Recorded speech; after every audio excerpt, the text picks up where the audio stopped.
C'est toujours un plaisir de vous retrouver pour une nouvelle édition des Zoom Eco Live. Mesdames et messieurs, merci de votre fidélité.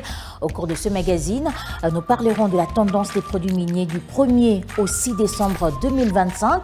Nous parlerons également du prix des différents types et mesures des riz au marché Selimbao. Mais avant tout, prenons les nouvelles en bref et on se retrouve tout juste après pour la continuité de ce programme.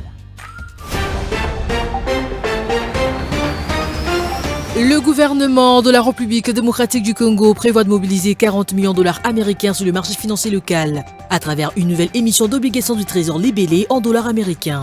L'opération programmée pour le 2 décembre 2025 a été confirmée dans un communiqué du ministère des Finances consulté ce lundi 1er décembre 2025 par Zoom-Eco.net. Selon le détail fourni par le ministère, cette adjudication proposera un taux d'intérêt fixé à 9% conforme à un niveau habituel appliqué lors de précédentes émissions d'obligations en devises. Plus de détails sur Zoom-Eco.net. Les recettes publiques mobilisées par l'État congolais se sont élevées à 1212,2 milliards de francs congolais au 20 novembre 2025, soit un taux de réalisation de 41,3% par rapport aux prévisions mensuelles. C'est ce qu'indique les dernières statistiques publiées par la Banque centrale du Congo. L'analyse par poste montre que les impôts indirects et directs constituent la principale source de financement de l'État, totalisant 714,5 milliards de francs congolais. Ils sont suivis de la fiscalité douanière qui a généré 375,7 milliards de francs congolais et de la parafiscalité dont les recettes sont chiffrées à 122,5 milliards de francs congolais. Plus de détails sur Zoom-Eco.net. En rythme annuel, le déficit cumulé enregistré par le gouvernement de la République démocratique du Congo s'est chiffré à 4 185,6 milliards de francs congolais, soit près de 1,5 milliard de dollars américains au 20 novembre 2025. D'après le données de la Banque centrale du Congo, ces déséquilibres résultent d'un écart considérable entre les recettes et les dépenses exécutées depuis le début de l'année dans un contexte marqué par la guerre dans l'est du pays. À en croire le même document, les recettes publiques mobilisées par l'État congolais depuis janvier se sont élevées à 25 014,6 milliards de francs congolais. Cette performance intègre l'ensemble de recettes fiscales, douanières et parafiscales collectées au cours de 11 premiers mois de l'année 2025. Plus de détails sur Zoom-Eco.net.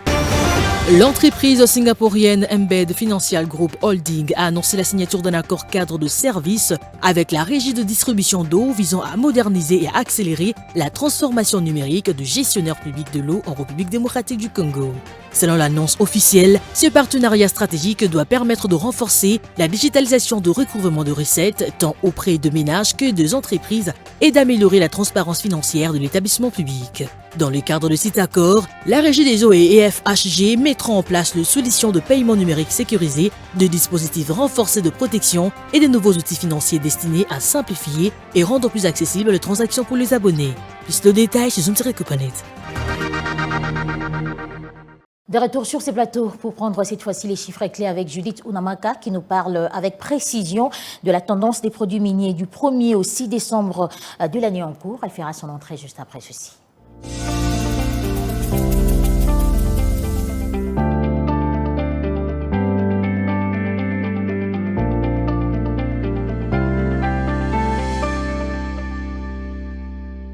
Judith Unamaka, bienvenue. Merci Juvette. Pour commencer, dites-nous comment se comportent les taux d'échange en RDC actuellement?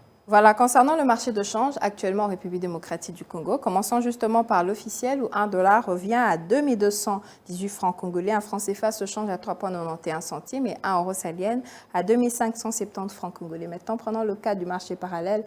Nous sommes focalisés particulièrement à Bandal et dans ce lieu, 1 dollar revient à 2200 francs. Un franc CFA se change à 3,00 centimes et 1 euro salienne à 2300 francs congolais. Alors, quelle est la tendance des produits miniers du 1er au 6 décembre 2025? Voilà, la tendance générale des produits miniers sur le marché international du 1er au 6 décembre 2025 se présente comme suit. Voilà, l'étain est passé de 37 013,00 dollars américains à la tonne à 37 487 dollars américains à la tonne, soit une hausse hebdomadaire au courant de cette période. Et le cobalt est passé de 47 885 dollars américains à la tonne à 47 886 dollars américains, comme pour dire qu'il s'observe également une hausse au courant de cette période. Le cuivre est passé de 10 769,55 dollars américains à la tonne à 10 823,80 dollars américains à la tonne. Le concentré de Tintal est passé de 13 293 dollars américains à la tonne à 13 300 $11,56 américains la tonne. Alors, on va finir avec le produit tel que le concentré d'étain qui est passé de $11,807 américains la tonne à $11,958,35 américains la tonne au courant de cette période, comme pour dire qu'il s'observe une hausse au courant de cette échéance de ces différents produits. Judith Ounamaka, que dire des autres produits qui observent une baisse sur le marché? Concernant les produits qui observent une baisse sur le marché international, commençons donc par l'or qui est passé de $133,61 américains le gramme à $132,75 américains le gramme à la semaine allant du 1er au 6 décembre 2025. Comme pour dire qu'il s'observe une baisse, le nickel est passé de $12,958,34 américains la tonne à $12,756,89 américains la tonne. Le zinc est passé de $3,189,20 américains la tonne à $3,140,80 américains la tonne au courant de cette échéance. Le concentré de nobium est passé de $5,599,72 américains la tonne à $5,586,00 américains la tonne au courant de cette échéance justement.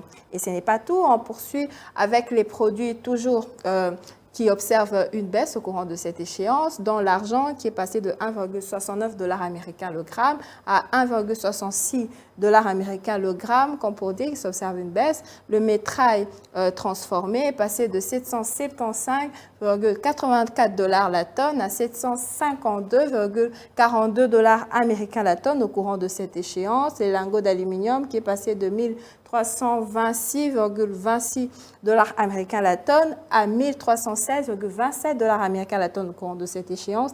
Eh bien, on va finir avec les batteries usées qui sont passées de $517,23 américains la tonne à $501,61 américains la tonne, comme pour dire qu'il s'observe toujours une baisse au courant de cette période. Et ce n'est pas tout, il y a aussi des produits qui observent une stabilité au cours de cette échéance dans deux produits. On commence tout d'abord par le tantal qui se négocie toujours à $350 américains le kilogramme, le germanium qui se négocie toujours à $484 873,50 américains la tonne au courant de cette période.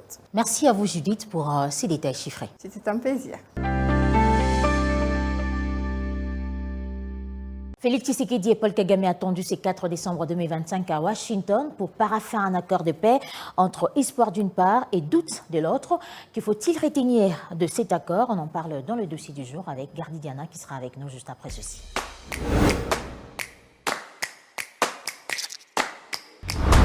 Gardi Diana, bienvenue. Merci. Pour commencer, est-ce que cet accord annonçait le dernier pas du dernier virage pour apporter la paix dans la partie Est? En tout cas, tout semble indiquer qu'il s'agirait du dernier virage pour pouvoir trouver un compromis de paix entre la RDC et le Rwanda. Il vous souviendrez que depuis 2 années, on en parlait, mais il y avait une forme de déni de la part du Rwanda sur sa responsabilité en ce qui concerne l'insécurité à l'Est de la RDC. La diplomatie menée depuis quelques années par l'actuel chef de l'État a fait que finalement les masques sont tombés et que chacun a pris sa responsabilité à bras le corps. La méthode choisie par les États-Unis de pouvoir garder le contexte external avec le Rwanda, puis gérer le contexte interne avec le mouvement rebelle, finit par mettre devant chacun d'acteurs devant ses responsabilités. Et donc aujourd'hui, les Congolais sont partagés, mais au regard de l'évolution de travaux, au regard des différentes phases dans ce péripétie, on peut aujourd'hui dire que finalement, si les deux chefs d'État qui se sont montrés depuis un certain temps très hostiles, particulièrement le nôtre vis-à-vis d'un chef de l'État rwandais qui a brillé par sa mauvaise foi, au-delà de la main tendue qui lui a été toujours donnée, au-delà de l'hospitalité lui offerte par le chef de l'État, mais également le Congolais.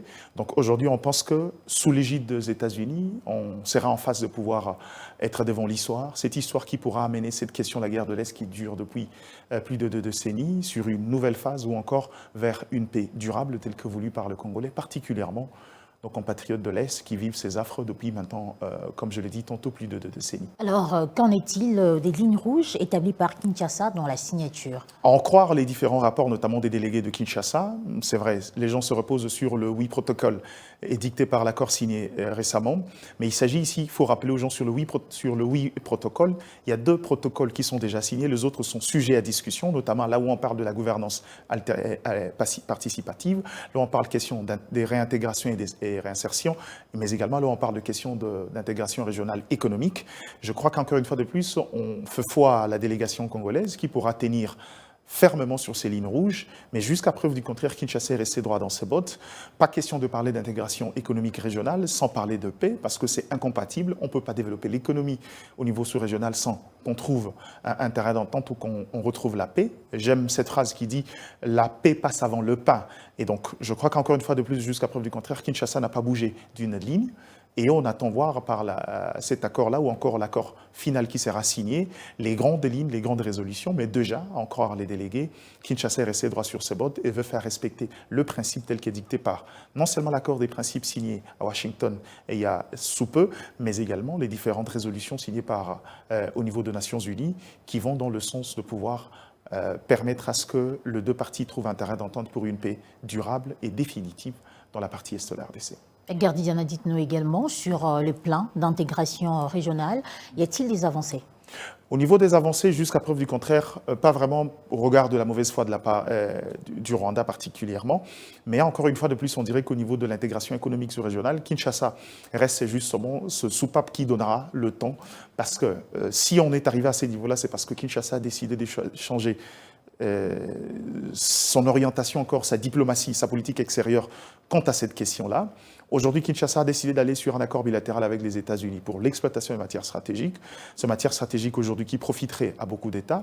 Mais Kinshasa, il y a un plan et tel qu'édicté par l'accord de principe aujourd'hui, je crois que quelques avancées, je dirais quelques petites victoires d'étape s'annoncent, mais encore une fois de plus, sans la bonne foi, sans encore l'adhésion de l'autre partie adverse, mais également deux autres partenaires qui le soutiennent encore, notamment aussi de la chaîne d'approvisionnement des géants au niveau mondial.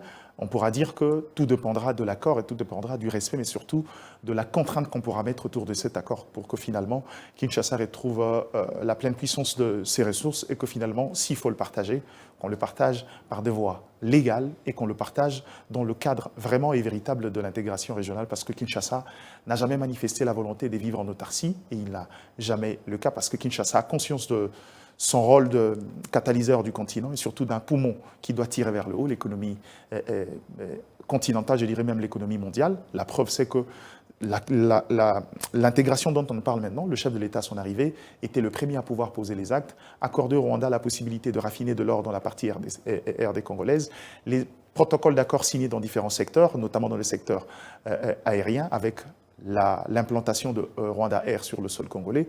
Mais malheureusement, je crois qu'aujourd'hui, avec la contrainte, peut-être, on pourra aller sur de très bonnes bases, parce que Kinshasa n'entend vraiment pas fermer ses portes pour des questions de développement. Et Kinshasa sait que, dans son rôle, il n'a que le devoir de pouvoir s'ouvrir aux autres pour permettre à l'Afrique d'aller de l'avant et aux autres pays limitrophes de pouvoir également profiter de la multitude de ses ressources. Merci à vous pour ces détails.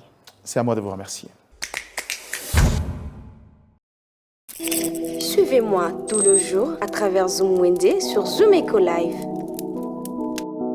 Abonnez-vous sur notre chaîne YouTube.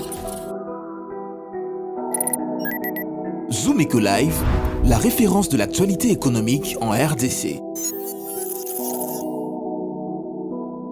On va prendre tout de suite la rubrique Zoom Wednesday avec Naomi Kandé qui nous apporte les prix des différents types et mesures des riz. C'est un constat fait au marché Selemba. Regardez.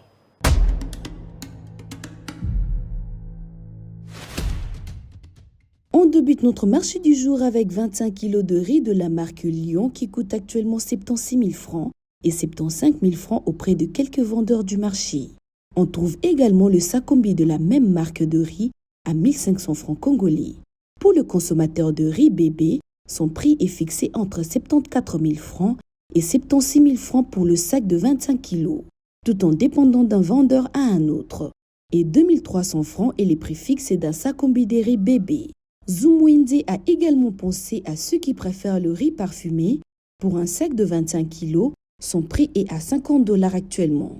Toujours dans ces mêmes marchés des Selembao, un sac de 5 kg de riz parfumé se vend entre $12 et $13.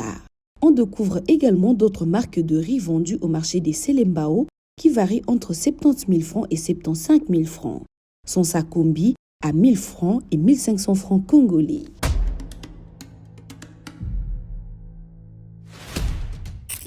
Les rendez-vous économiques, c'est dans l'agenda sur Zoom Eco Live. Abonnez-vous sur notre chaîne YouTube. Zoom Eco Live, la référence de l'actualité économique en RDC.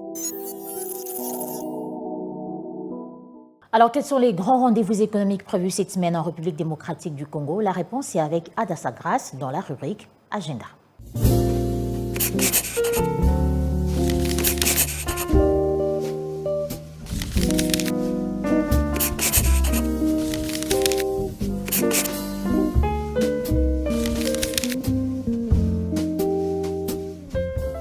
Bienvenue à l'agenda, voici les activités économiques. La Chambre du commerce et d'industrie franco-congolaise prépare un rendez-vous fiscal le mardi 2 décembre 2025 à Kinshasa, sous les thèmes décryptage de la réforme de l'impôt sur les sociétés et l'impôt sur le revenu de personnes physiques. Toujours avec la Chambre de commerce et d'industrie franco-congolaise qui prépare cette fois-ci une nouvelle session de formation After Work. Le 4 décembre 2025, axé sur la présentation de l'Agence française de développement et de ses activités en République démocratique du Congo. Cette fois-ci, Innovation Days 2025 organise pendant 2 jours un événement axé sur vivre l'entrepreneuriat et l'innovation au cœur de Kinshasa, du 5 au 6 décembre de l'année 2025. Et pour finir, la CCIFC prépare une assemblée générale extraordinaire de la Chambre de commerce et d'industrie congolaise le vendredi 12 décembre 2025 à 16h à Kinshasa. Merci de nous avoir suivis. Au revoir.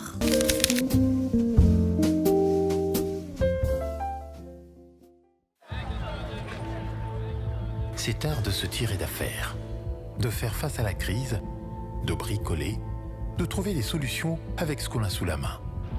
Un art dans lequel les Congolais ont développé un savoir-faire particulier. Article 15. Débrouillez-vous pour vivre. Pour cette nouvelle édition, Article 15 nous retrace le parcours d'une vendeuse des produits alimentaires à un business très rentable à Kinshasa. C'est un reportage réalisé par Junior Bolamba. Débrouillard jamais, jamais, jamais. Débrouillard jamais, jamais, jamais. Débrouillard jamais.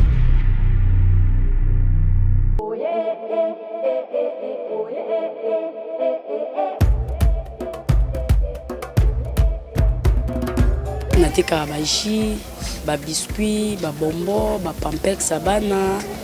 Wana ndi mosala na nga nasalaka.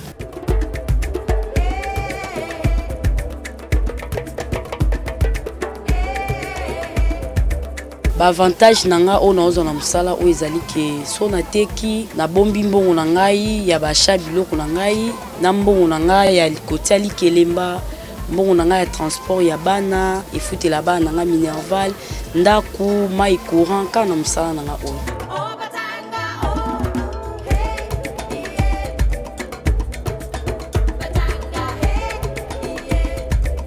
La journée, ceux qui n'ont exemple, il y a 100 000 francs. Na longoli 30 000 nanga ya likelemba. Na longoli mbongo nanga ya shabiloko nanga na bombi. Na fin de semaine, na ki osomba biloko nangai.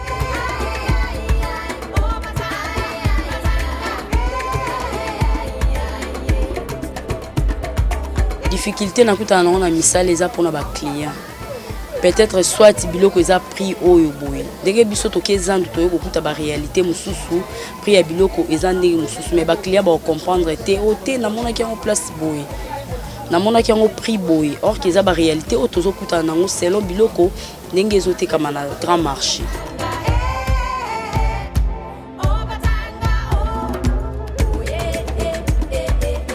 Conseil pelanga na opesa pa ba maman loboko moko esokola elongité.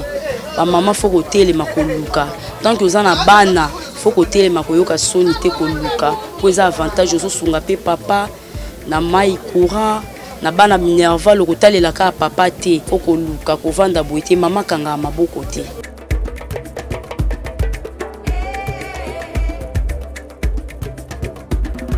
Message na opesa na gouvernement biso ba commerçant to linka dollar ekita so dollar ekiti pour biso peto e bandeni to koteka biloko pona ba client bazo déclarer biloko dollar vraiment ekita na to moko boye et telemaka na to wana pour permettre biso to somba biloko ba client pe ba kitsa biloko.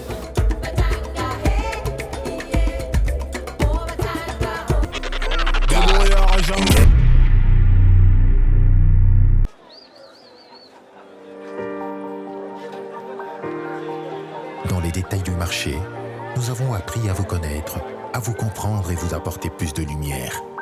Désormais, avec vous, c'est parti pour un voyage de rêve vers une destination meilleure. Ensemble, découvrons le civisme fiscal et la bonne gouvernance dans la gestion de la Res Publica grâce au décryptage de l'actualité économique du pays avec des chiffres clés. Avec une équipe de professionnels, découvrez le quotidien des Congolais en exclusivité à travers des dossiers et analyses approfondies. Zoomeco TV, la référence de l'actualité économique en RDC. Et voilà, c'est la fin de ce magazine. Mesdames et messieurs, merci à vous de l'avoir suivi et à très bientôt.